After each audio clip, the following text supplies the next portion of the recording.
This is the LaserPecker 5 and it might just be the best compact laser out there right now. Featuring a 20-watt fiber and diode laser, compatible with a very cool safety enclosure and its almost foolproof ease of use, the LaserPecker really is changing the game. In this video I'll be covering all of the smart features, how to get the most out of that safety enclosure, and of course I'll be covering some test engravings just to see if this is as good as they claim. I'll even show you how I made this brass coin. Let's get into it.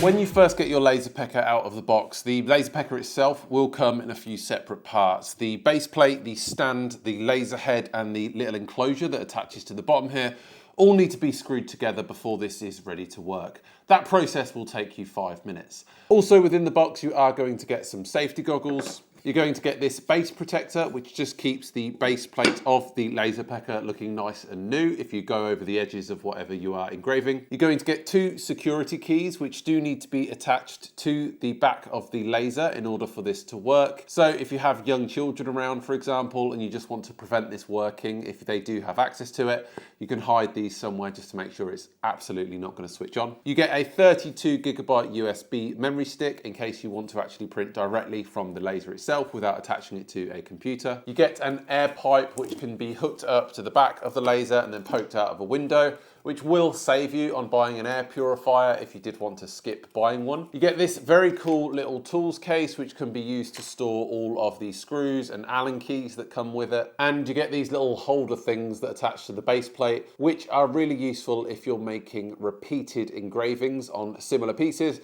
You can guarantee that you're getting them in the same place on that base plate. And of course, this laser is compatible with all of the other LaserPecker accessories. So if you've got the extension arm or the rotary attachment, both of those will work excellent. I mentioned those in my previous video on the LaserPecker 4, and I'll make sure to link to that down below. Here it is from the front, and the first thing you'll notice is on the top, you've got a couple of buttons. So you've got preview, you've got pause and play, and then the big red one here is an emergency stop. One of the nicest things about the LaserPecker 5 is the way that they have changed around this enclosure at the front here.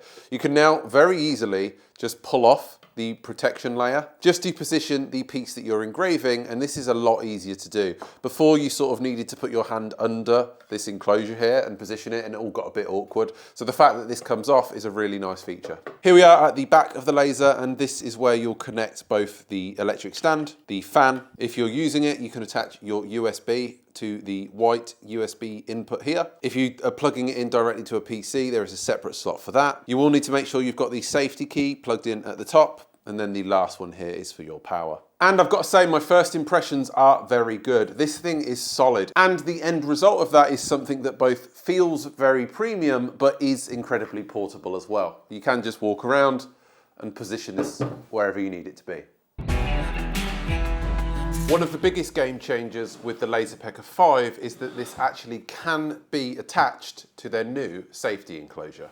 In order to swap over the laser to the safety enclosure, you are just going to need to disattach it from its stand. And you're going to want to remove the cover from the bottom here, just using the 2 screws on the inside. Once that's done, you've just got the laser head itself, and that fits nicely on top of this safety enclosure. In order to keep that laser head attached, there are 2 screws. You just tighten those up. And once you've got those screws connected on the inside and all of the cables plugged into the back, attaching these 2 things, you're ready to go. And not only does this help capture all of the fumes that are generated by your laser and keep them enclosed within the enclosure, it also gives you a really big area on the inside to put even larger projects. And all of this is fully adjustable using the arrows on the top here. You can raise or lower the height of that base depending on the height of the material that you're working with. And one of the really nice things that you can do with this enclosure is use its smart fill feature, which means if you are engraving on several of the same pieces, you can manually fill one of your designs onto the piece that you wanted it engraving onto, and then the camera will recognize the other pieces and manually adjust that engraving to fit it perfectly. And using this safety enclosure is very easy to do. You just open up the front hatch here, put in the piece of material that you're going to be engraving onto. Once you've got your material in there, you can load up your phone or PC. I'm going to use my phone. You can then connect to your device using, in this case, Wi-Fi that I set up earlier. And I'm going to build a very quick example of what you can do using the app. In this case, I am just going to grab a square and put some text on the inside. And then I'll click preview in the app, which will display where on the piece of material that is going to be engraved using a blue lasered outline. And using the two buttons on the top of the enclosure, just going to want to hold that down until the two red dots are touching each other, and then you know that it is in focus. I'll make sure to change the settings of both the fill and cut, and then I'm ready to start. And as you can see, this contains all of those gases. It also prevents you needing to wear these safety goggles because everything is fully enclosed. In hindsight, I should have used a slightly higher power setting for the actual text on here, but we live and learn. And when it comes to engraving, this laser certainly doesn't disappoint. I started off here by testing out a couple of pieces of wood. This first piece here is a 1mm piece of basswood, and the laser had no issue cutting through it or engraving onto it. I also took the liberty of making myself a new workshop key fob by engraving into this. I think this is some sort of hardwood, I don't know for sure. But again, absolutely no issues here. Oh, and all of the settings I'm using for the material that I'm engraving, I have found on the LaserPecker website, and I'll make sure to link to that in the description below. Next up, I wanted to test this leatherette, I think it is. I don't think it's actual leather that they provide in the sample pack. I thought I will make myself a little tag to sew onto some clothing. I won't actually sew it on, but I just wanted to give you an idea of what this thing could do. And again, it had no issues both cutting through the leather as well as engraving onto it. And it doesn't look too bad if I don't say so myself. Next, I recognised that Mother's Day is coming up soon, so I jumped over to Google and grabbed a graphic just freely available on the internet, imported that into the LaserPecker software on my PC and positioned that under the laser. Again, using the settings that were on the LaserPecker website, this really did look really nice, and I love the way that it actually has given a slightly different coloured effect into the slate by recognising the different shades of grey in the reference image. I wanted to give this laser a little bit of a challenge, so next I jumped over to this piece of stainless steel. Again, I grabbed a graphic just on the internet, cropped it down in the software, and then used the trace button to create an outline of that. At first, I put these settings on way too low and you could barely see the engraving on the stainless steel. Then I was a little bit over ambitious and put them on both 100 power and 100 depth. And as you can see here, the heat that put into the stainless steel actually caused it to bend. Also, for anyone that's not aware, this makes steel really hot. Oh, that's really hot. So just watch out. And finally, I engraved onto this brass coin.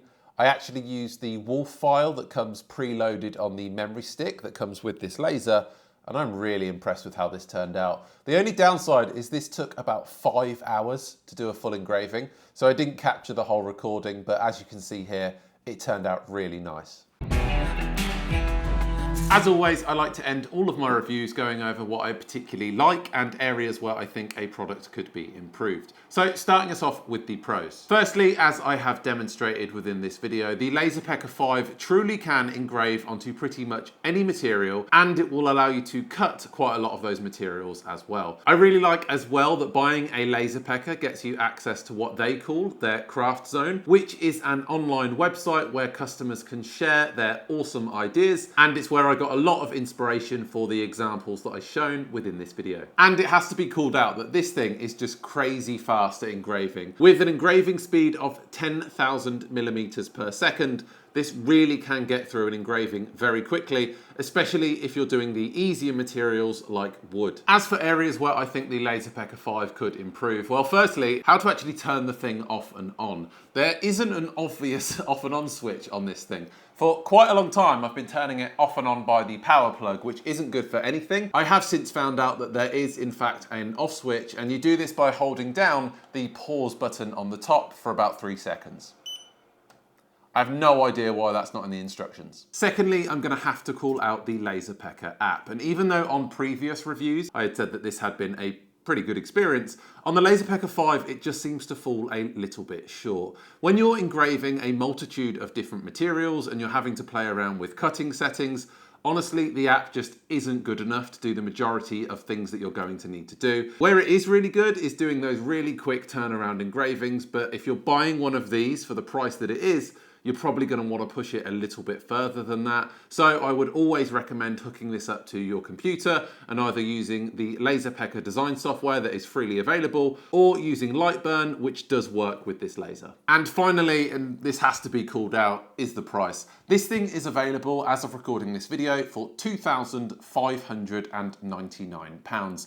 And that safety enclosure, that's going to set you back another £500. And that is a lot of money no matter who you are. Luckily for you, the guys over at LaserPecker have set up a discount code for anyone watching this video. So head over to the website using the link in the description of this video and use discount code JACKLP to receive 5% off your entire order. Let me know what you thought of the LaserPecker 5 by leaving a comment down below. And why not check out one of the other reviews I did on the LaserPecker 2 and 4 next. Until next time, happy building.